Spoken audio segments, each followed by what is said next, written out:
আজকে আমরা ১৯ শতকের খুব ইন্টারেস্টিং একটা লড়াই নিয়ে কথা বলবো। টমাস এডিসন বনাম নিকোলা টেসলা আর তাদের সেই বিখ্যাত কারেন্টের যুদ্ধ। হ্যাঁ, ওয়ার অফ কারেন্টস। এটা কিন্তু শুধু দুটো আলাদা টেকনোলজির মানে এসি আর ডিসির লড়াই ছিল না। একদমই।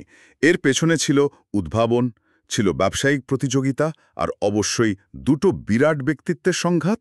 ঠিক, এই লড়াইটাই কিন্তু আমাদের এই আধুনিক বিদ্যুতের দুনিয়াটা গড়ে দিয়েছে। একদিকে ছিলেন থমাস এডিসন, মানে লাইট বাল্বের আবিষ্কারক, আরও কত কি, আর তিনি জোর দিচ্ছিলেন ডাইরেক্ট কারেন্ট বা ডিসির ওপর। আর অন্যদিকে ছিলেন নিকোলা টেসলা, এক অসাধারণ প্রতিভাধর বিজ্ঞানী। তাকে তো বিদ্যুতের জাদুকরও বলা যায়। তার স্বপ্ন ছিল অল্টারনেটিং কারেন্ট বা এসি। তো আমরা বিভিন্ন সোর্স থেকে যা পেয়েছি সেগুলো ঘেটেই দেখব এই লড়াইটা কিভাবে এগোলো, কিভাবে আধুনিক বিদ্যুৎ ব্যবস্থাকে তৈরি করলো আর এর পেছনের নাটকীয় দিকগুলো তুলে ধরার চেষ্টা করব। চলুন শুরু করা যাক এডিসন আর তার ডিসি সিস্টেম দিয়ে।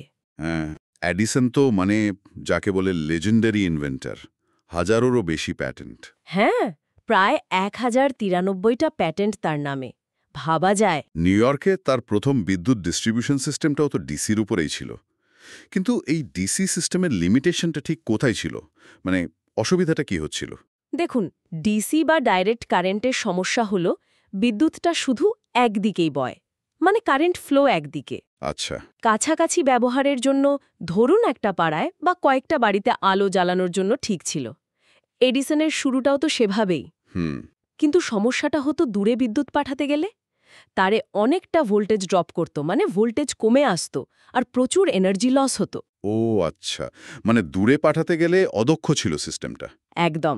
এডিসনের বিজনেস মডেলটাও অল্প দূরত্বের ডিস্ট্রিবিউশনের উপরই দাঁড়িয়েছিল। আর ঠিক এই জায়গাতেই টেসলার এসি বা অল্টারনেটিং কারেন্টের কনসেপ্টটা একটা বিপ্লবের মতো এলো, তাই না?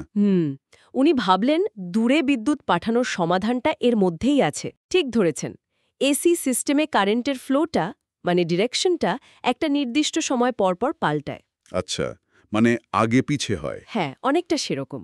আর সবচেয়ে বড় সুবিধাটা হলো ট্রান্সফর্মার ব্যবহার করে এর ভোল্টেজ খুব সহজে বাড়ানো বা কমানো যায়। ও, এটাই কি আসল ব্যাপার ছিল? হ্যাঁ, এটাই ছিল গেম চেঞ্জার। এর মানে হলো পাওয়ার প্ল্যান্টে হাই ভোল্টেজে বিদ্যুৎ তৈরি করে সেটা অনেক দূরে, মানে শত শত মাইল দূরে পাঠানো সম্ভব। লসও অনেক কম।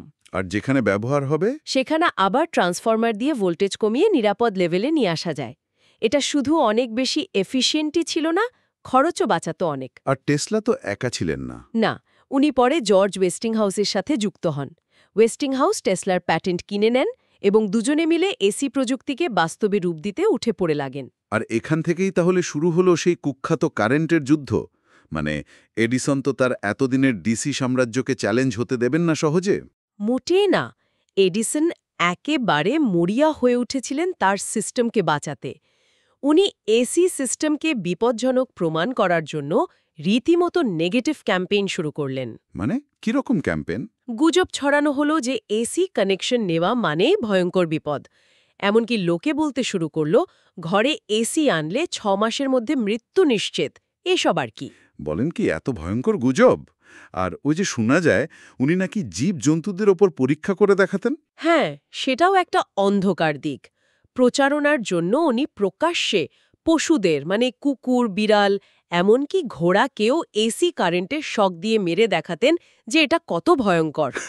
টপসি নামের একটা হাতির গল্প তো খুব শোনা যায়। হ্যাঁ, টপসি নামের সার্কাসের হাতিটাকে মারার ঘটনাটা খুবই কুখ্যাত। উনি প্রমাণ করতে চেয়েছিলেন এসি কতটা মারাত্মক।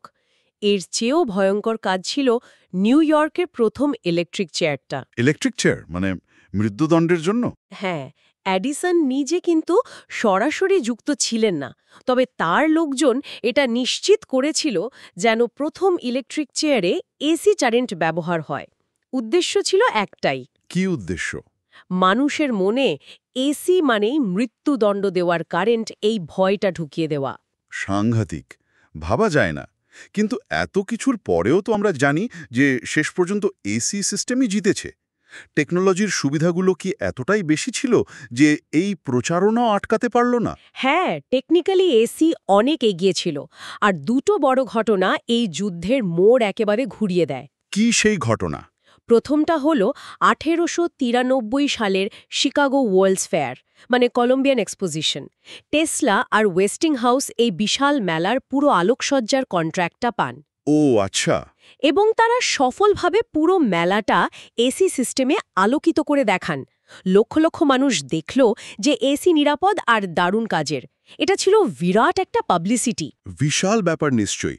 আর দ্বিতীয়টা, ওটা কি নায়াগ্রা ফলস? একদম ঠিক।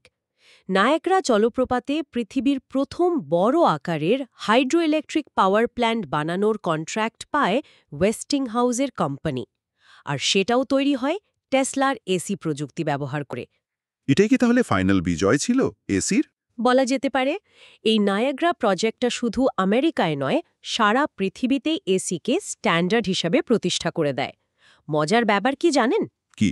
খোদ এডিসনের কোম্পানি, যেটা পরে জেনারেল ইলেকট্রিক বা জিই নামে পরিচিত হল, তারাও কিন্তু শেষ পর্যন্ত এসি প্রযুক্তি গ্রহণ করতে বাধ্য হয়েছিল। মানে বাজারের চাহিদা আর টেকনোলজির কাছে হার মানতে হয়েছিল। তাহলে যুদ্ধের শেষে এই দুই প্রতিপক্ষের কি হলো? এডিসন তো তার জীবদ্দশায় অসম্ভব বিখ্যাত আর সফল ছিলেন, তাই না? হ্যাঁ, এডিসন ব্যবসায়িক দিক থেকে খুবই সফল ছিলেন। প্রচুর সম্মান, খ্যাতি সবই পেয়েছেন। লাইট বাল্ব, ফোনোগ্রাফ, ক্যামেরার মতো আবিষ্কারের জন্য মানুষ তাকে মনে রেখেছে। আর টেসলা? অন্যদিকে নিকোলা টেসলা, মানে যার মেধা আর কন্ট্রিবিউশন আজকের সভ্যতাকে এতটা দিয়েছে, তাকে কিন্তু জীবনের শেষ দিনগুলো কাটাতে হয়েছে বেশ কিছুটা নিঃপ্রদান আর আর্থিক কষ্টের মধ্যে। অনেকটা একা। এটা সত্যি দুঃখজনক। এত বড় একজন বিজ্ঞানী। হ্যাঁ, তার অনেক আইডিয়াই আসলে সময়ের থেকে অনেক এগিয়ে ছিল। হয়তো সেই কারণেই তিনি ততটা ব্যবসায়িক সাফল্য পাননি। তাহলে এই কারেন্টের যুদ্ধের ফাইনাল লেগেসি বা প্রভাবটা কি দাঁড়ালো? প্রভাব তো অসংখ্য। এডিসন যতই বিরোধিতা করুন না কেন, শেষ পর্যন্ত টেসলার এসি সিস্টেমই বিশ্বজুড়ে বিদ্যুৎ ডিস্ট্রিবিউশনের স্ট্যান্ডার্ড হয়ে গেল। আজ আমাদের বাড়ি, অফিস, কলকারখানা সবকিছু চলছে এই এসির উপর ভর করেই। আজকে দুনিয়াটা তো এসি ছাড়া ভাবাই যায় না। ঠিক। তবে হ্যাঁ, এডিসনের অবদানও অস্বীকার করার উপায় নেই। তার অন্যান্য আবিষ্কারগুলোও গুরুত্বপূর্ণ। কিছু ঐতিহাসিক অবশ্য মনে করেন এডিসনের এই তীব্র বিরোধিতা আর ব্যবসায়িক প্যাচের কারণে হয়তো এসি প্রযুক্তির সার্বজনীন হতে কিছুটা দেরি হয়েছিল। তাহলে পুরো ব্যাপারটা দাঁড়াচ্ছে, এই কারেন্টের যুদ্ধ শুধু প্রযুক্তির লড়াই ছিল না, এর মধ্যে ছিল বিজনেস, ইগো, পার্সোনালিটি ক্ল্যাশ আর ভবিষ্যতের স্বপ্ন দেখার লড়াই। একদম। আর শেষ পর্যন্ত টেসলার ভিশন আর এসি সিস্টেমের টেকনিক্যাল সুপিরিয়রিটি জয়ী হয়েছিল। আর সেই জয়ের আলোতেই আমরা আজ বাস করছি। ঠিক তাই। বেশ, আজকের মতো আলোচনা এখানেই শেষ করা যাক। তবে শ্রোতাদের জন্য একটা প্রশ্ন থাকলো। একটু ভেবে দেখুন তো, যদি কোনোভাবে সেদিন এসি হেরে যেত আর এডিসনের ডিসি জিতে যেত, তাহলে আমাদের চারপাশের এই পৃথিবীটা, আমাদের জীবনযাত্রা, এই সব কিছু আজ ঠিক কী রকম হতে পারত?